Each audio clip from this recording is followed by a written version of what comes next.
Minha história, eu sei, pode soar um tanto inacreditável. É algo que, quando conto para minha família, eles ouvem com aquela paciência forçada, um olhar que diz: lá vem ele de novo com essas coisas. Eles nunca aceitaram muito bem a minha versão dos fatos, talvez porque seja mais fácil para eles apagar certas lembranças ou porque a verdade é pesada demais para carregar. Mas eu preciso contar. Preciso que vocês entendam o que aconteceu. Eu cresci numa vila pequena, isolada do mundo, onde todo mundo se conhecia pelo nome e pelo apelido. A vida era simples, repetitiva, mas tinha uma certa beleza nisso. As crianças brincavam na rua até o sol se pôr. As mães fofocavam nas portas das casas e os homens se reuniam na venda para jogar conversa fora. Era assim até que o crime organizado chegou. Não foi de uma vez, foi aos poucos, como uma doença silenciosa que vai corroendo tudo. Primeiro eram boatos, sussurros sobre gente estranha na beira da estrada. Depois, carros com vidros escuros começaram a aparecer. E a venda, antes um lugar de encontro alegre, virou um ponto de contato para algo que ninguém queria falar em voz alta. Minha família, como muitas outras, viu a vila se transformar num lugar de medo. As brincadeiras na rua acabaram, as portas das casas se fecharam mais cedo e o riso deu lugar ao silêncio. A gente vivia com um nó na garganta, esperando sempre o próximo susto.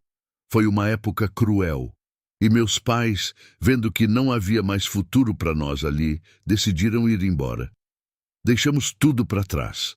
A casa, as plantações, as memórias felizes. Fomos para a capital, uma cidade grande e barulhenta que parecia outro mundo. Lá tentamos recomeçar, mas a sombra da vila nunca nos abandonou de verdade. Anos se passaram e a notícia chegou. O crime organizado tinha ido embora. Não se sabia bem o porquê. Talvez tivessem encontrado um lugar mais lucrativo ou a pressão policial tivesse aumentado. O importante era que eles não estavam mais lá. Eu pensei que seria um alívio, um motivo para comemorar, mas o estrago já estava feito. A vila, que antes fervilhava de vida, se tornou um lugar fantasma. A maioria das famílias que tinha conseguido fugir, como a minha, nunca mais voltou. Quem ficou, ou não tinha para onde ir, ou não tinha forças para recomeçar em outro lugar.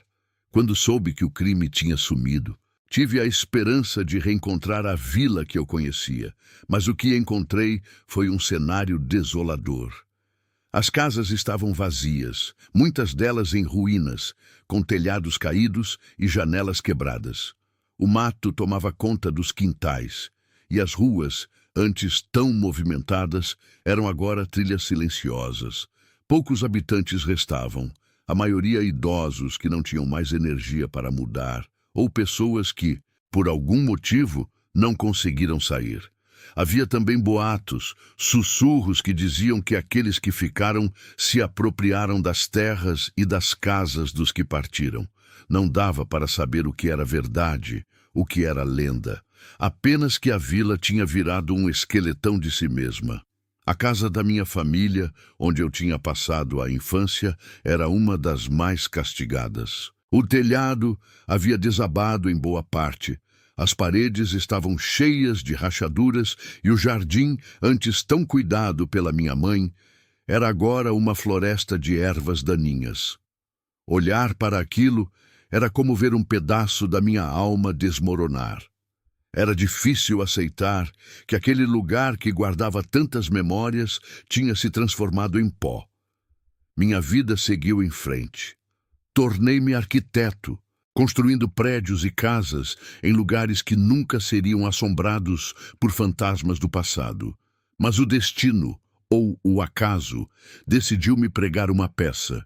Um projeto importante surgiu, e eu precisava visitar um vilarejo próximo à minha antiga vila para resolver alguns problemas técnicos. Era uma oportunidade de trabalho, mas também uma chance, ou um convite, para revisitar o local da minha infância. Uma parte de mim sentia medo, um receio de reviver a dor, mas outra parte, mais forte e curiosa, queria ver o que restava da vila. Queria entender o que tinha acontecido, o que o tempo e o abandono tinham feito com aquele pedaço de chão. A curiosidade era grande demais para ser ignorada. Eu precisava ver com meus próprios olhos, sentir o ar daquele lugar e, quem sabe, encontrar alguma resposta para as perguntas que me assombravam há anos. Antes de continuarmos, se inscrevam no canal e nos digam nos comentários de onde vocês estão assistindo. A estrada de terra que levava ao vilarejo vizinho era a mesma que, em algum ponto, passava perto da minha antiga casa. Enquanto dirigia, senti o coração apertar. Era uma mistura de ansiedade e uma curiosidade quase doentia. O GPS indicava que eu estava me aproximando, mas eu não precisava dele. As árvores retorcidas, as cercas caídas, tudo me parecia familiar de um jeito fantasmagórico. De repente, uma placa enferrujada, quase ilegível, apontava para a direita. Vila, nome da vila. Meu coração deu um salto. Não pensei duas vezes. Virei o carro, levantando uma nuvem de poeira vermelha. A cada metro que avançava, a sensação de abandono se tornava mais palpável. As casas, que eu me lembrava cheias de vida, eram agora esqueletos de madeira e barro, engolidas pelo mato. Telhados desabados, janelas quebradas, portas escancaradas que revelavam interiores vazios e empoeirados. Era como se um gigante invisível tivesse passado por ali, arrancando a vida de cada construção. O silêncio era profundo, pesado, quebrado apenas pelo ranger do vento nas árvores e pelo som dos pneus do meu carro na estrada de terra. Eu esperava encontrar um lugar completamente deserto, sem qualquer sinal de vida humana. Por isso, a pequena luz bruxuleante que vinha de uma das casas, mais adiante, me surpreendeu. Era fraca, quase imperceptível, mas estava lá. Conforme me aproximei, reconheci o local. Era a antiga venda de Dona Conceição. Minha memória, cansada de tanto tempo, me traiu por um segundo. Como aquilo era possível? Eu tinha certeza de que ninguém teria ficado. Parei o carro e desci, sentindo o cheiro de poeira e de algo mofado no ar. A luz vinha de uma lâmpada fraca pendurada no teto, iluminando uma pequena área empoeirada da venda. A porta estava entreaberta. Empurrei-a devagar e um sino enferrujado tocou com um tilintar arrastado. O som ecoou no silêncio do lugar. Dona Conceição estava sentada atrás do balcão, uma figura miúda e envelhecida, com os cabelos brancos presos em um coque. Ela usava um avental manchado e parecia estar cochilando, a cabeça baixa sobre as mãos. Não havia um único cliente. As prateleiras estavam quase vazias, com alguns poucos produtos empoeirados, alguns biscoitos em pacotes velhos e algumas garrafas de refrigerante que pareciam ter sido esquecidas ali por anos. Dona Conceição? Chamei, a voz um pouco embargada. Ela ergueu a cabeça lentamente, os olhos pequenos e nublados, me fitando sem reconhecimento. Pois não, meu filho, ela respondeu, a voz rouca.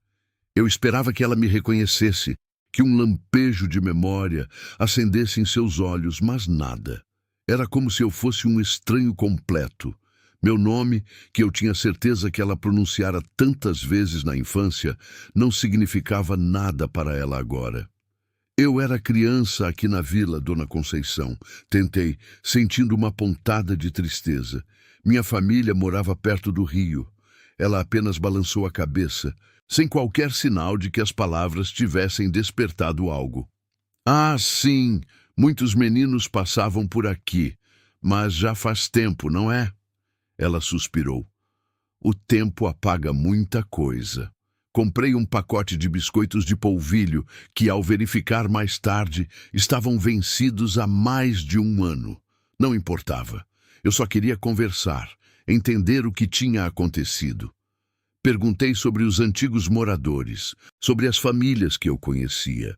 Ela contava as histórias com uma melancolia quase indiferente, como se estivesse recitando uma lista de perdas.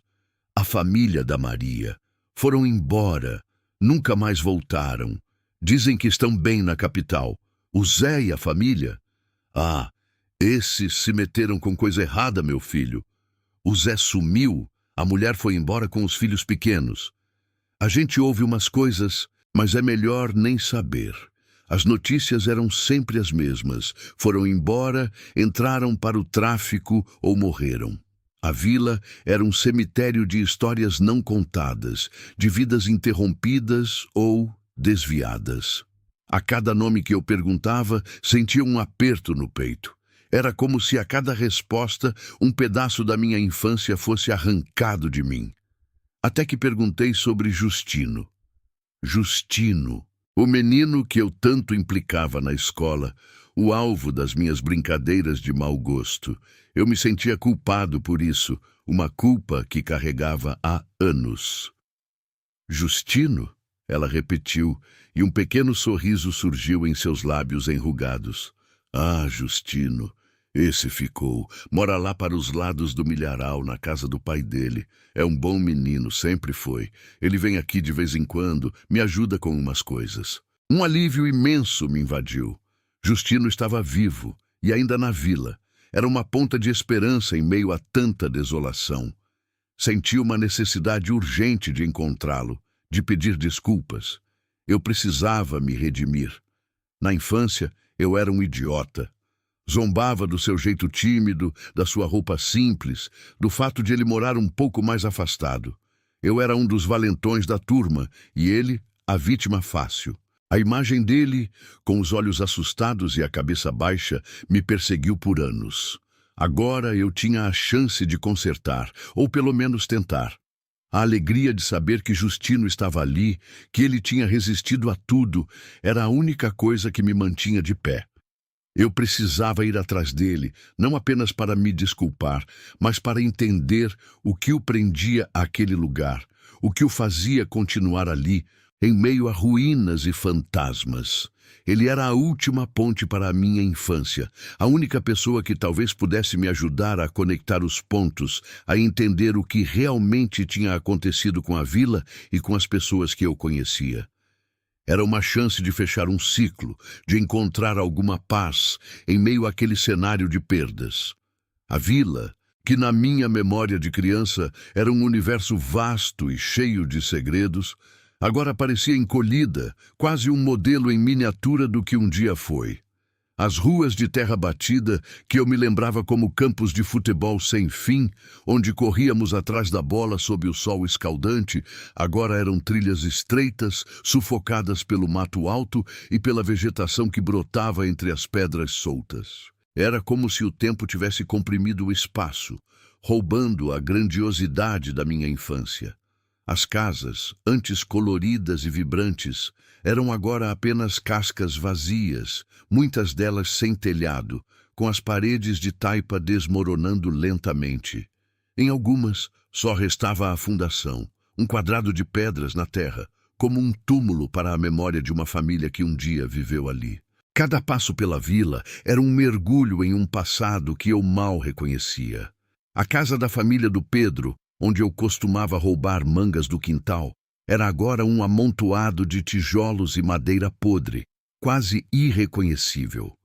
A árvore de manga, no entanto, ainda estava lá, gigantesca, com seus galhos retorcidos apontando para o céu, como um testemunho silencioso da passagem do tempo e da resiliência da natureza. As janelas vazias das casas pareciam olhos ocos, observando-me com uma melancolia profunda, como se guardassem as histórias e os risos que um dia as preencheram. O vento soprava, levantando nuvens de poeira e fazendo as estruturas rangem, um lamento constante que ecoava pelo silêncio opressor do lugar. Eu seguia o que parecia ser o caminho para a casa de Justino, orientando-me pelas poucas referências que ainda existiam.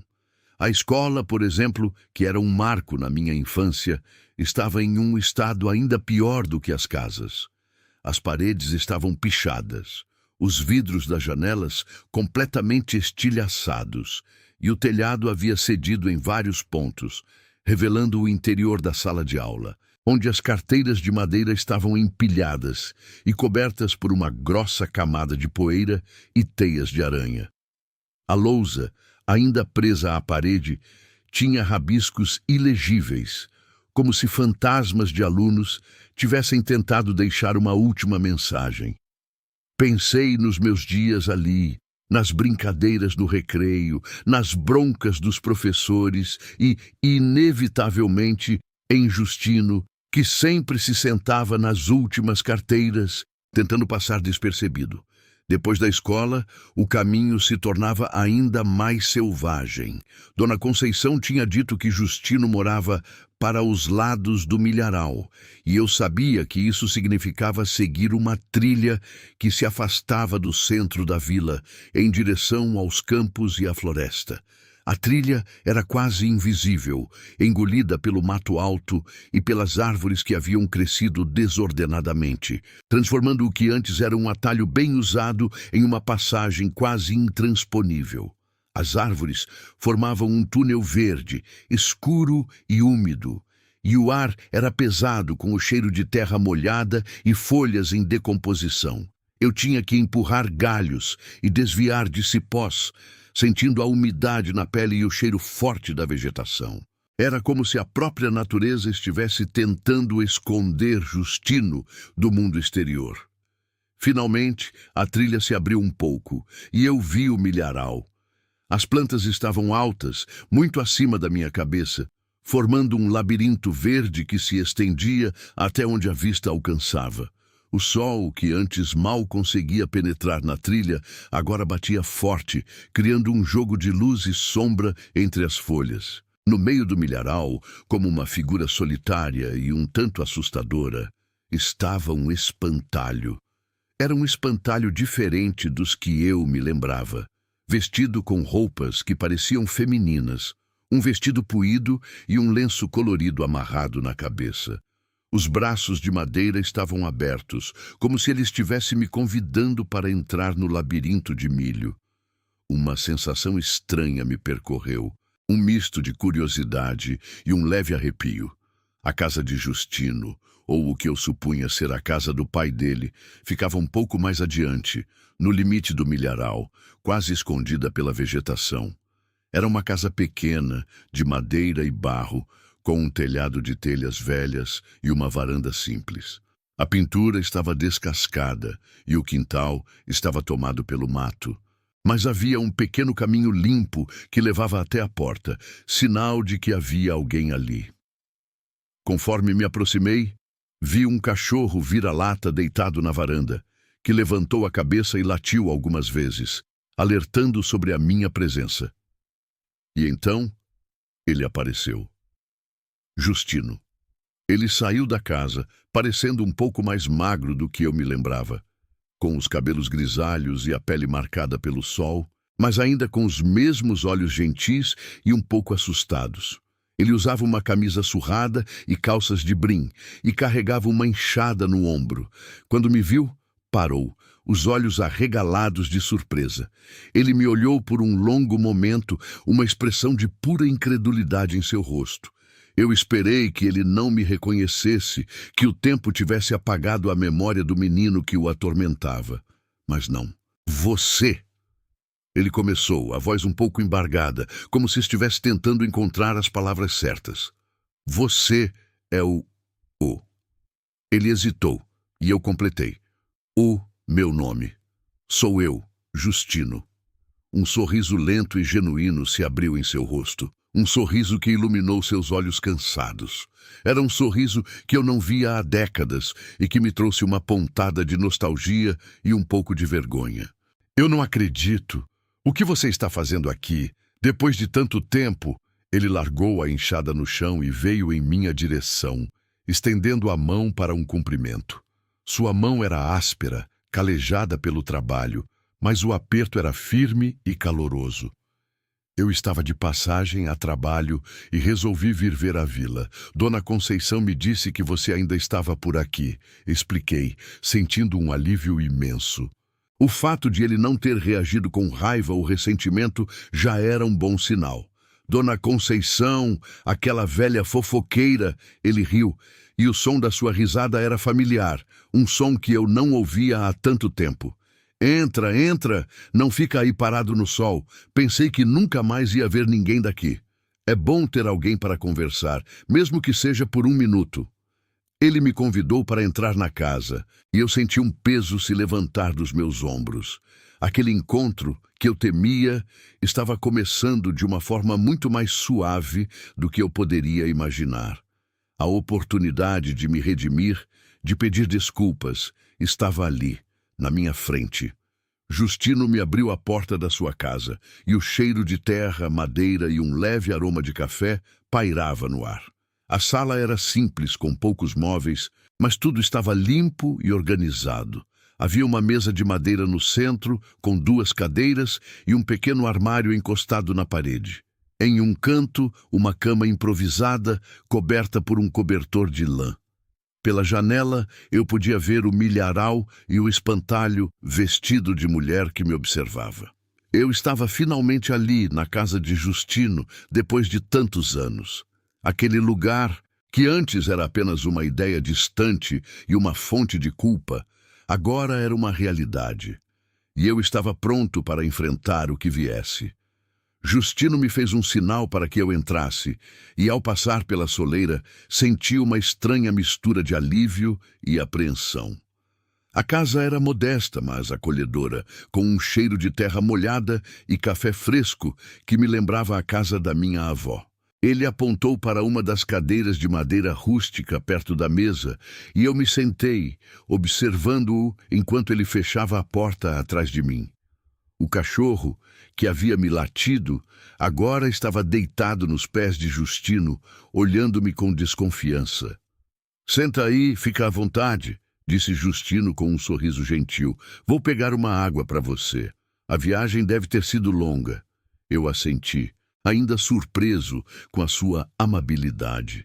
Ele parecia não guardar nenhum rancor do passado, como se as minhas brincadeiras de mau gosto e as humilhações que eu o fazia passar na frente dos outros colegas nunca tivessem existido.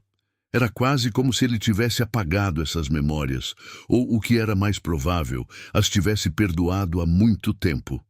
Aquilo me desarmava completamente. Eu tinha ensaiado na minha cabeça um pedido de desculpas, uma explicação, mas a forma como ele me tratava tornava tudo isso desnecessário e, ao mesmo tempo, ainda mais urgente. Ele me trouxe um copo d'água fresca, daquelas tiradas de poço, com um gosto mineral e puro. Beberiquei, sentindo o frescor descer pela garganta. «Então você é arquiteto, hein?» Ele perguntou, sentando-se na cadeira oposta. «Quem diria?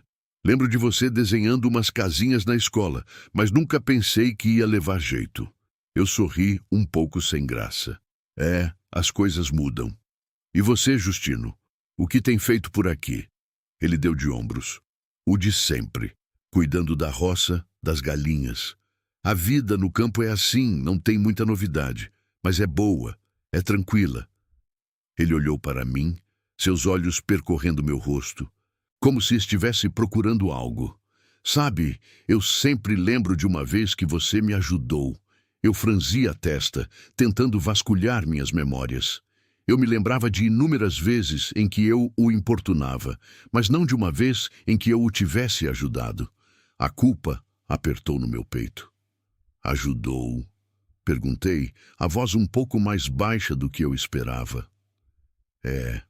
A gente estava voltando da escola e eu estava carregando umas verduras para minha mãe.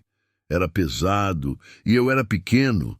Você viu que eu estava com dificuldade e me ajudou a levar até em casa. Ninguém mais fez isso». Ele sorriu, um sorriso nostálgico.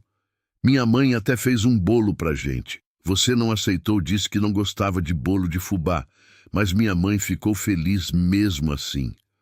Eu não me lembrava. Não me lembrava de ter carregado verduras, nem do bolo de fubá. Aquela era a única memória positiva que Justino tinha de mim, e eu tinha apagado-a completamente da minha mente, sobrecarregado pelas outras, as negativas. Senti uma pontada no coração.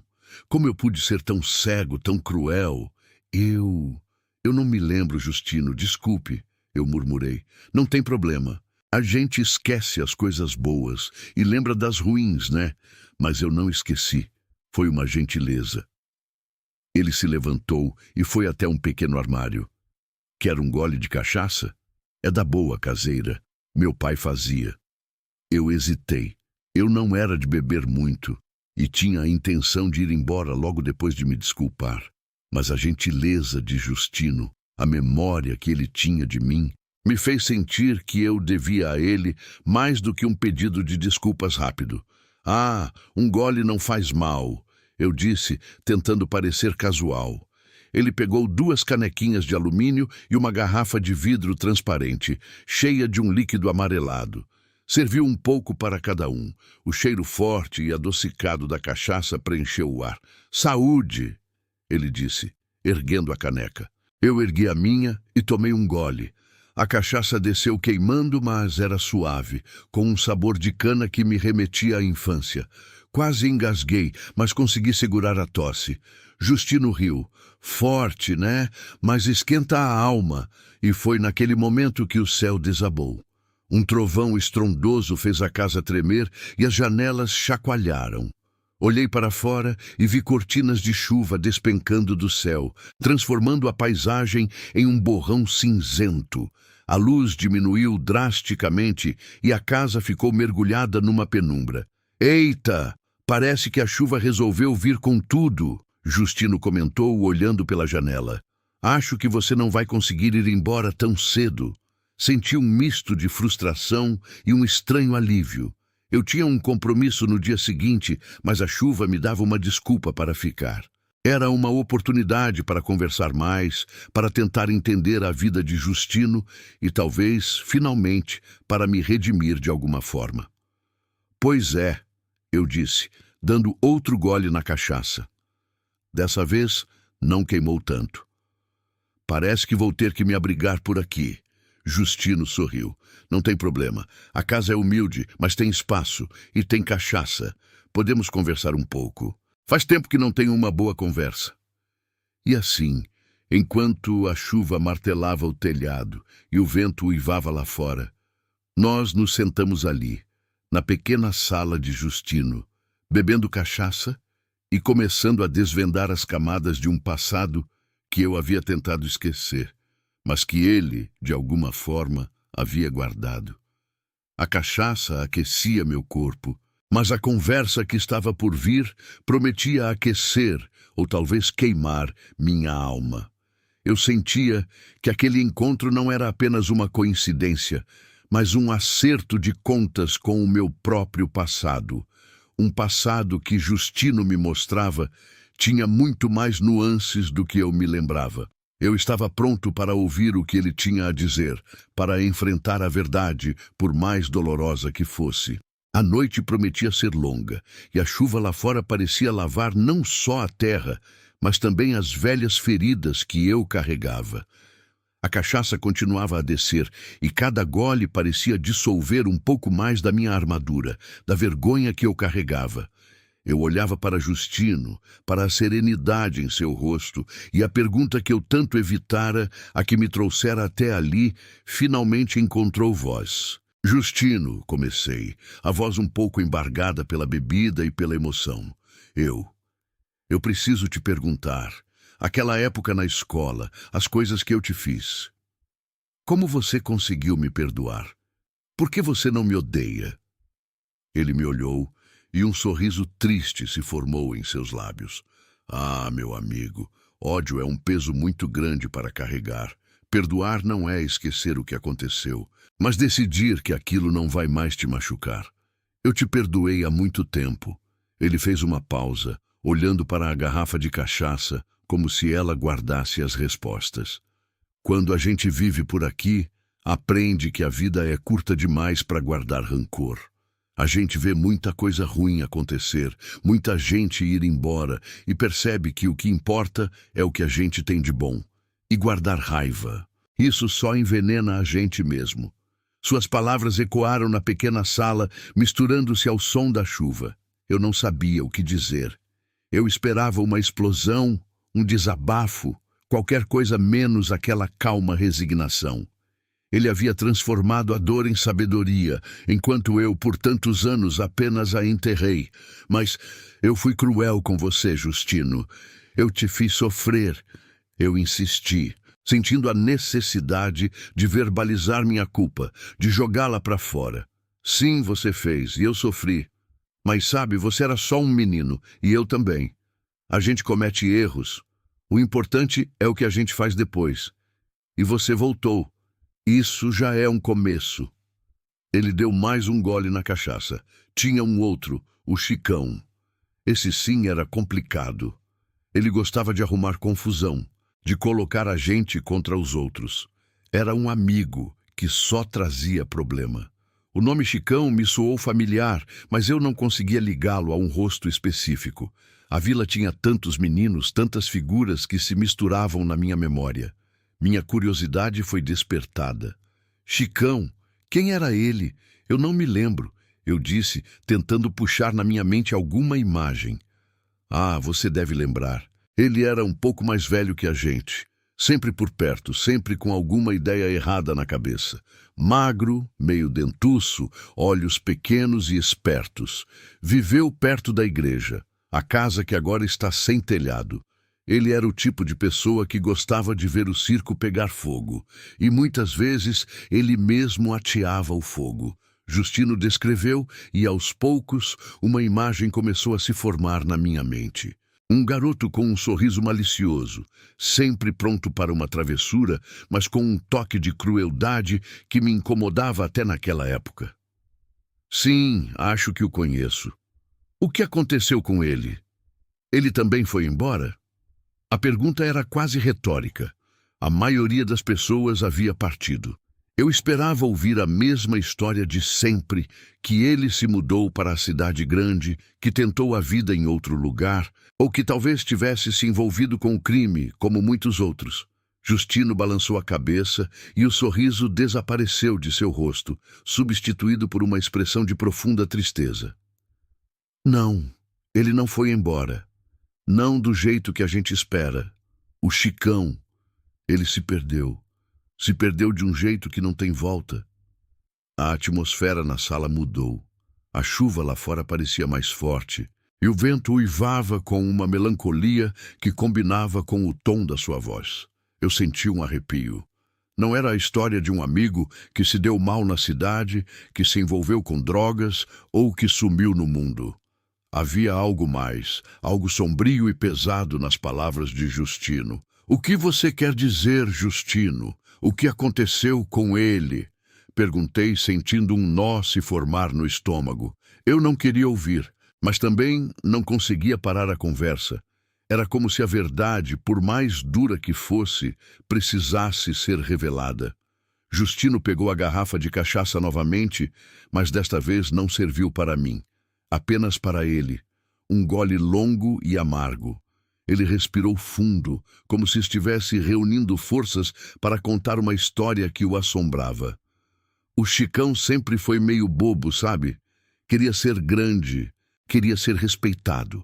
E na nossa época, o jeito de ser grande era se juntar a eles, os que mandavam na vila, os armados.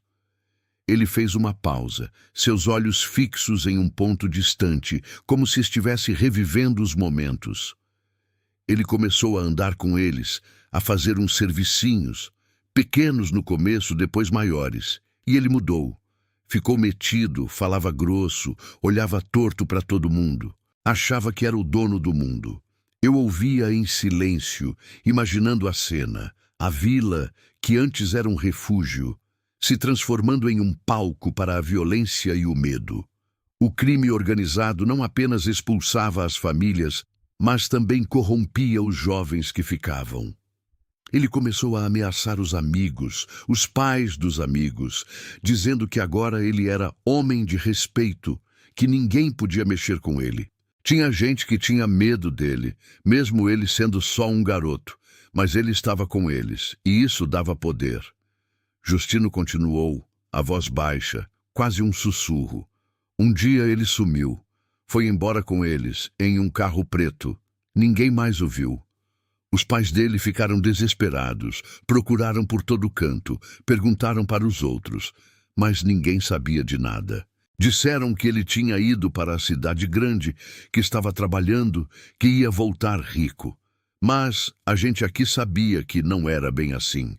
A história de Chicão começava a se desenrolar de uma forma que eu não esperava. Não era sobre um sumiço comum, mas sobre um desaparecimento forçado, um destino incerto nas mãos de criminosos. Eu me sentia como um detetive, montando as peças de um quebra-cabeça sombrio, e a cada peça a imagem se tornava mais perturbadora. E os pais dele? O que aconteceu com eles? Perguntei, sentindo a dor daquela família. Eles ficaram por aqui um tempo esperando, mas a esperança foi morrendo aos poucos. Depois de um tempo, eles também foram embora. A casa ficou lá, como todas as outras, virando ruína. Ninguém mais falava no Chicão, como se ele nunca tivesse existido. Era a lei do silêncio. Ninguém queria problemas. Justino balançou a cabeça novamente, um gesto de resignação. Mas eu o encontrei. Minha respiração parou. Um calafrio percorreu minha espinha, e não era por causa da cachaça ou do frio lá fora. A forma como Justino disse "eu o encontrei" não deixava margem para dúvidas. Ele não o encontrou vivo, nem bem. O tom de sua voz, a tristeza em seus olhos, tudo indicava algo terrível. "Você o encontrou?" Eu finalmente consegui perguntar, a voz quase inaudível. "Sim, semanas depois de ele sumir. Eu estava cortando caminho pelo matagal para chegar mais rápido em casa. O Boris, meu cachorro, começou a latir. Latia para alguma coisa nas árvores, desesperado. Achei que era um bicho, um tatu talvez. Peguei minha lanterna e fui ver.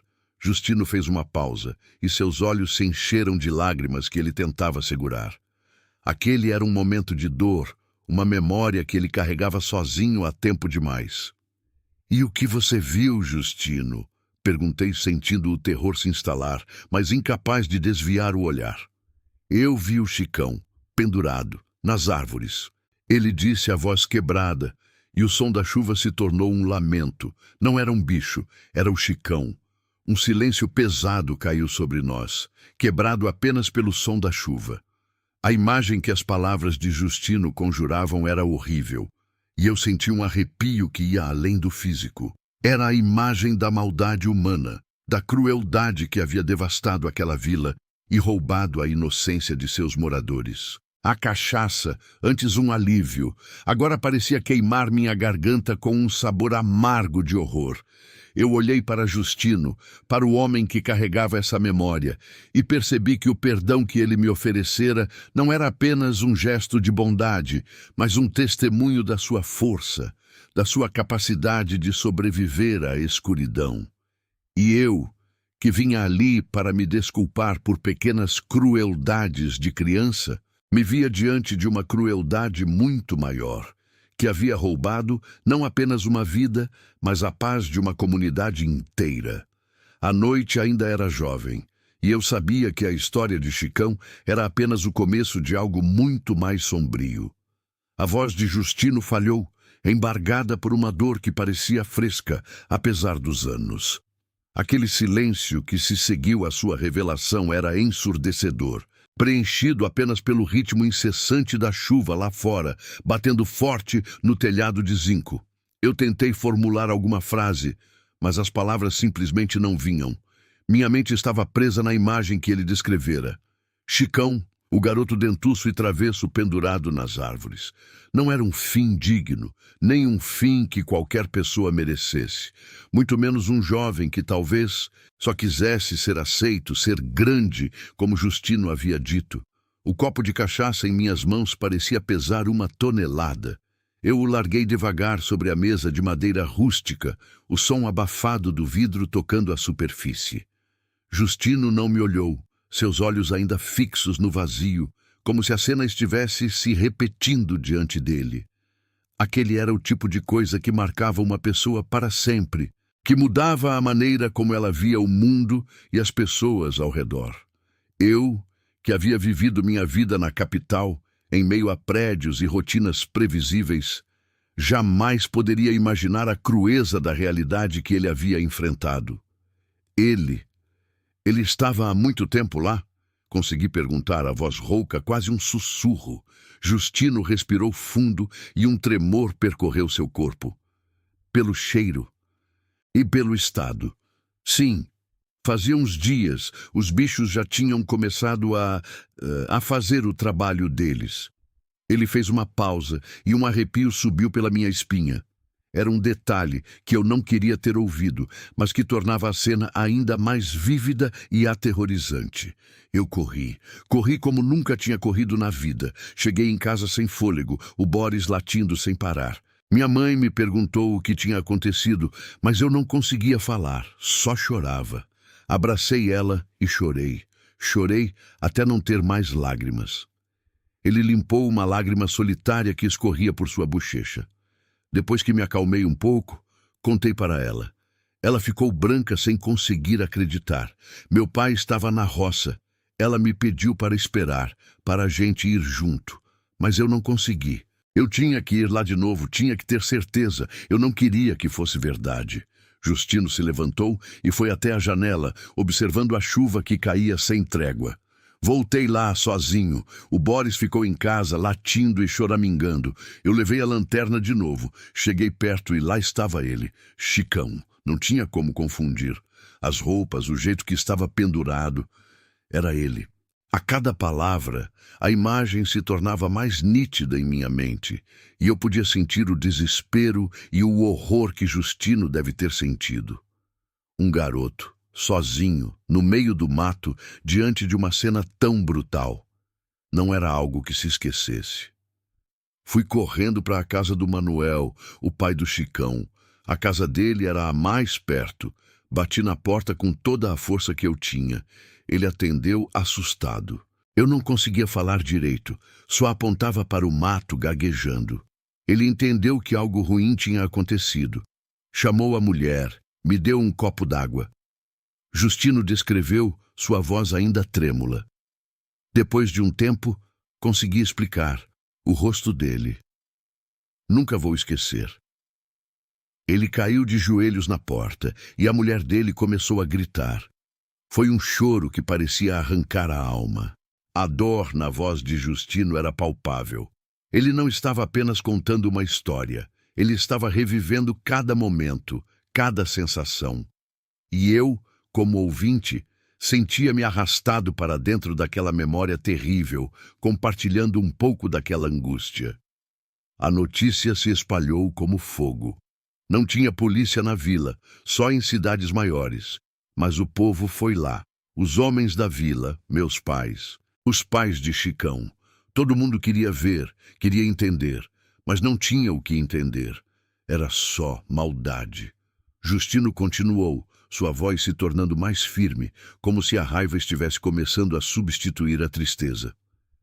Eles o penduraram de um jeito, para mostrar, para servir de exemplo, para que ninguém mais se metesse com eles ou tentasse sair do controle.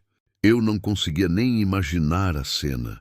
A crueldade de tal ato, a mensagem clara e brutal que os criminosos queriam transmitir. Era uma demonstração de poder, de domínio absoluto sobre a vida e a morte, e um aviso para qualquer um que ousasse desafiá-los. O corpo dele estava todo marcado, como se tivessem brincado com ele antes de fazerem aquilo. Justino disse, e eu senti um calafrio ainda mais intenso. Não era só a morte, era a tortura, a humilhação.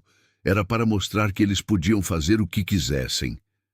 Meus olhos se arregalaram. A descrição era horrível demais para ser processada.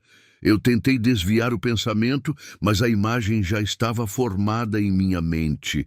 A inocência do Chicão, ou o que restava dela, havia sido brutalmente roubada. E sua vida, ceifada de uma forma que desafiava qualquer compreensão humana. Ninguém ousou tocar nele no começo. Ficaram todos lá, olhando, sem saber o que fazer. O Manuel e a mulher dele choravam sem parar. Meu pai, que sempre foi um homem forte, estava com os olhos cheios d'água. Era uma cena que a gente nunca esquece. Justino fez uma pausa, e eu pude ver a luta em seu rosto para manter a compostura. Depois de um tempo, uns homens mais velhos, com mais coragem, pegaram umas facas e cortaram as cordas. Levaram o corpo dele para a casa dos pais, mas não adiantava. O Chicão já não estava lá. A voz de Justino se tornou um sussurro novamente, e ele finalmente se virou para me encarar. Seus olhos estavam vermelhos e inchados, mas havia neles uma determinação que eu não tinha notado antes. Foi ali que a vila morreu de verdade. Não foi quando as famílias foram embora. Foi quando a gente viu o que eles eram capazes de fazer. Foi ali que a gente perdeu a esperança, perdeu a inocência. Ele se sentou novamente, o corpo curvado, como se o peso daquela lembrança ainda o esmagasse. Depois disso, o pouco de gente que ainda estava aqui foi embora. Quem ficou, ficou por não ter para onde ir, ou por já estar velho demais para recomeçar. A vila virou o que você vê hoje, uma lembrança de algo que foi e que nunca mais será. Eu estava em choque. A história de Chicão não era apenas a história de uma tragédia individual, mas um retrato da violência e do terror que haviam varrido aquela comunidade. Eu me sentia pequeno, insignificante diante de tanto sofrimento. Minhas pequenas crueldades de criança, o bullying que eu havia praticado contra Justino, pareciam agora tão banais, tão insignificantes perto da escuridão que ele havia testemunhado. Eu sinto muito, Justino, eu disse, a voz embargada pela emoção. Eu sinto muito por tudo o que você passou, por tudo o que a vila passou. Ele balançou a cabeça e um sorriso triste se formou em seus lábios. Não tenho que sentir, amigo. A vida é assim.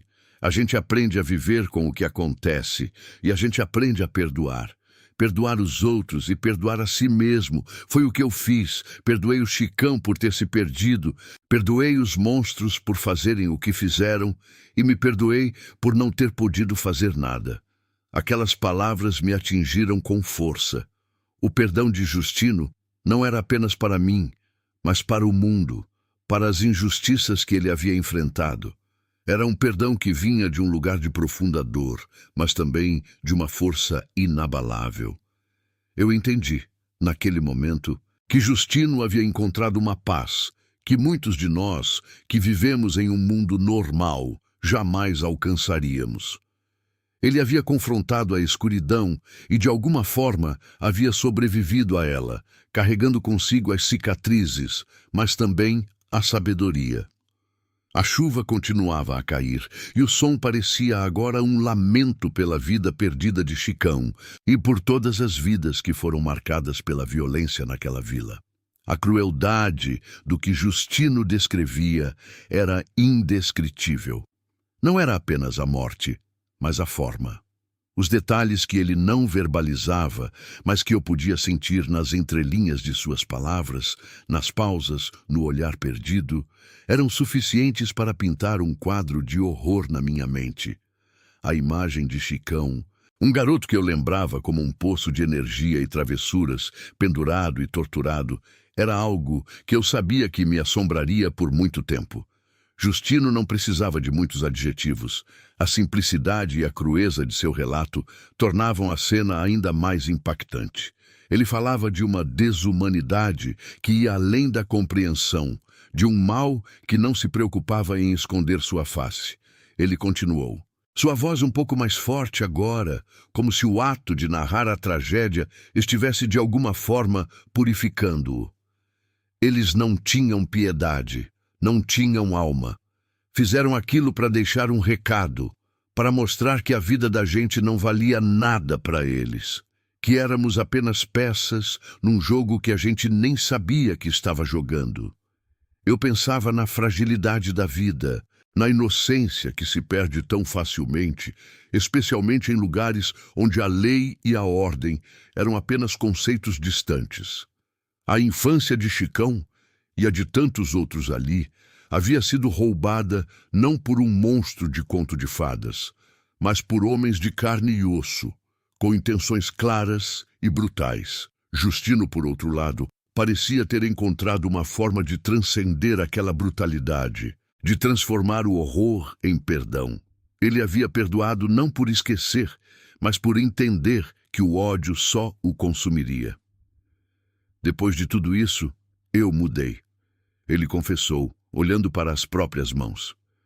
Eu era um moleque bobo que pensava que o mundo era um lugar simples, mas a vida me mostrou que não.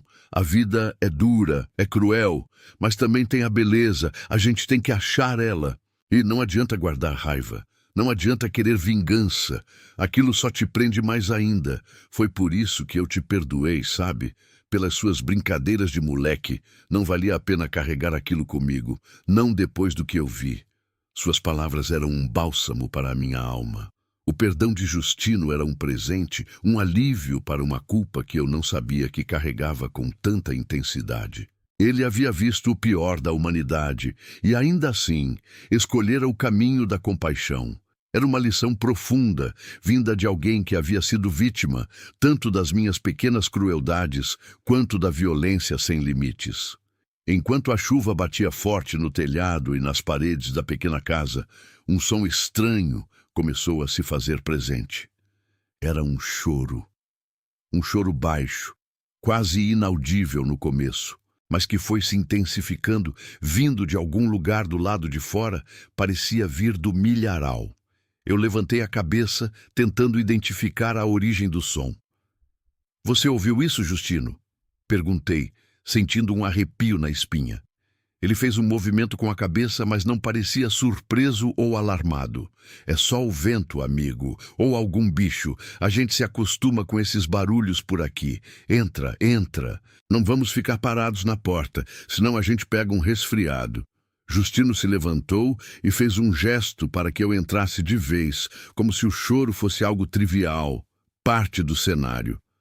Mas para mim, que não estava acostumado com a desolação daquele lugar, aquele som era perturbador. Parecia um lamento, uma voz de sofrimento que se misturava ao som da chuva. Eu hesitei por um momento, meu olhar fixo na direção do milharal. A escuridão lá fora era quase absoluta e o som parecia flutuar no ar, carregado pela umidade. "Não, não é o vento", eu insisti, sentindo uma pontada de ansiedade. Parece um choro de criança ou de alguém." Justino deu de ombros, um gesto que revelava sua resignação com os mistérios da noite e daquela terra esquecida.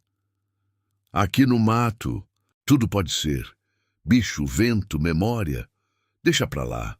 Melhor a gente entrar. A cachaça já está acabando, mas ainda tem um café fresquinho que fiz mais cedo. Quer um gole?" Eu balancei a cabeça. A ideia de mais cachaça depois de tudo o que ele havia contado não me agradava.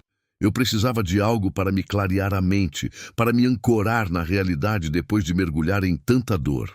"Não, obrigado. Mas o café seria ótimo. Preciso de algo quente para espantar esse frio", eu disse, mas meus olhos ainda estavam fixos na direção do milharal, onde o choro parecia agora mais distante, ou talvez eu estivesse apenas me acostumando com ele. Justino sorriu, um sorriso cansado, mas genuíno. "Café é bom. Café sempre é bom. Entra, entra. A gente conversa mais um pouco. Essa chuva não vai parar tão cedo." E assim, eu entrei na pequena casa de Justino, deixando para trás o som misterioso que parecia se dissolver na escuridão da noite e na força da chuva.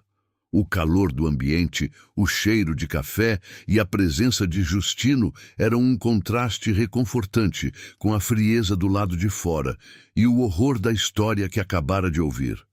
Mas eu sabia que, por mais que eu tentasse, não seria fácil esquecer o choro que vinha do milharal, nem a imagem de Chicão, pendurado e torturado, um lembrete cruel da inocência perdida naquela vila esquecida.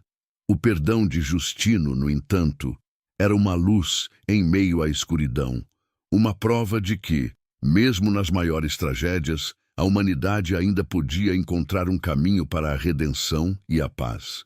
Eu me sentia grato por aquele encontro, por ter tido a oportunidade de ouvir a verdade e de receber um perdão que eu não sabia que precisava tanto. A noite ainda era jovem e a chuva prometia continuar, trazendo consigo talvez mais histórias, mais revelações e, quem sabe, mais mistérios. Justino foi para a cozinha, uma divisão minúscula nos fundos da casa, e logo o aroma reconfortante do café fresco começou a se espalhar, misturando-se ao cheiro de terra molhada que entrava pelas frestas da porta. Eu me sentei novamente na cadeira de balanço, sentindo o corpo relaxar um pouco, mas a mente ainda estava em alerta. O som do choro, embora mais fraco, ainda ecoava em algum canto da minha memória. Justino voltou com 2 canecas fumegantes. Aqui está, quentinho, do jeito que você gosta, se ainda se lembra. Ele disse com um sorriso gentil. Esqueceu como chove por aqui, não foi? Quando começa, não para antes da madrugada. Eu peguei a caneca, o calor aquecendo minhas mãos. Parece que sim. A gente acaba esquecendo dessas coisas quando mora na cidade grande.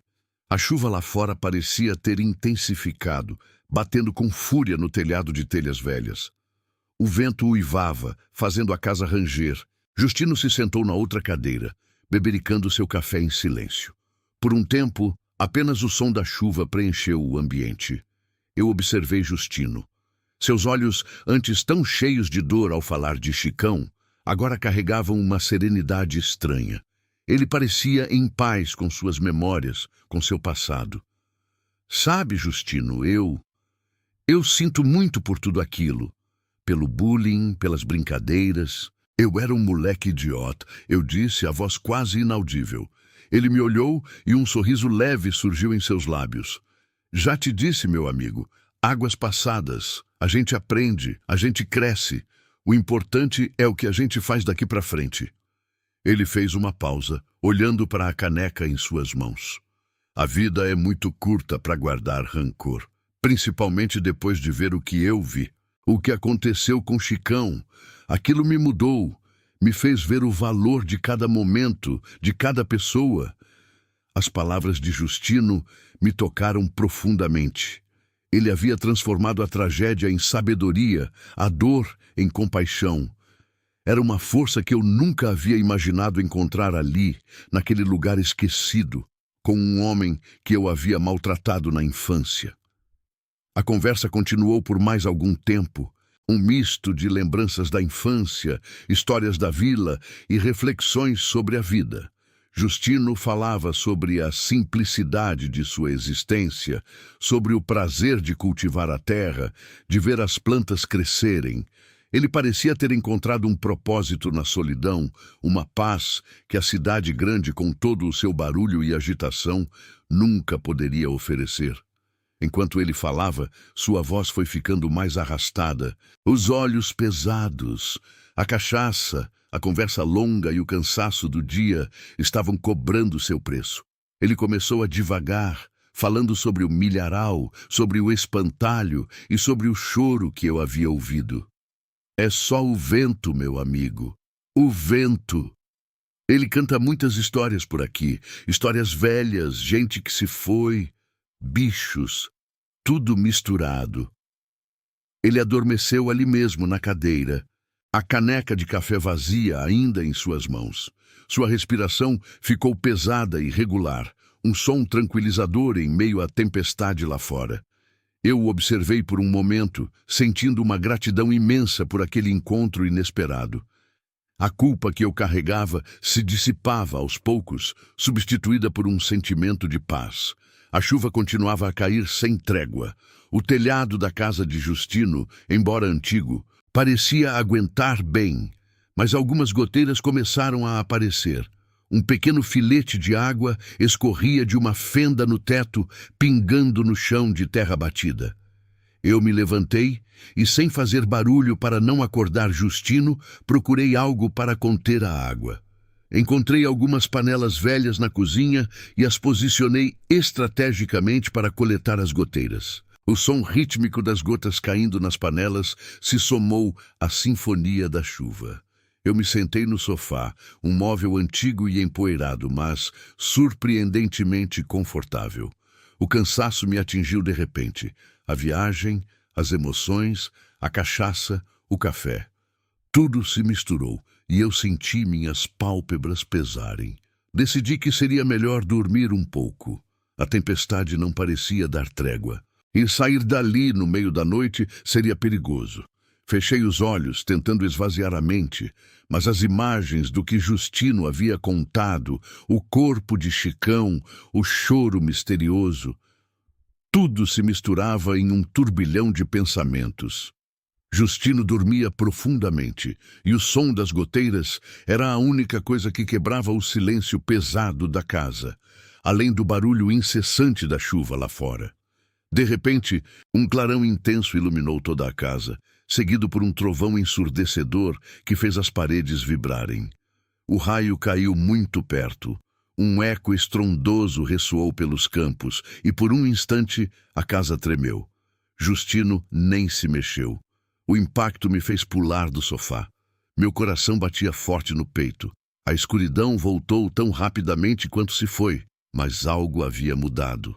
Havia um cheiro estranho no ar, um cheiro de terra molhada e algo mais, algo doce e ao mesmo tempo metálico. O som das goteiras nas panelas parecia ter parado. A chuva lá fora também.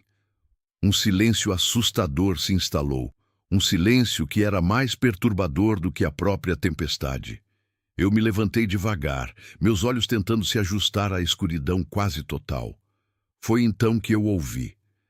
Não era o choro que eu havia ouvido antes. Era diferente. Era uma voz sussurrante vindo de algum lugar bem perto de mim, quase dentro da casa. Ela parecia chamar meu nome. Não era a voz de Justino. Era uma voz de criança. Uma voz que eu não ouvia há anos. Uma voz que me fez gelar até os ossos. Eu respirei fundo, tentando manter a calma. Aquilo não podia ser real. O cansaço, a cachaça, as histórias. Tudo estava me pregando uma peça. Eu tentei me convencer de que era apenas a minha imaginação, o estresse do dia.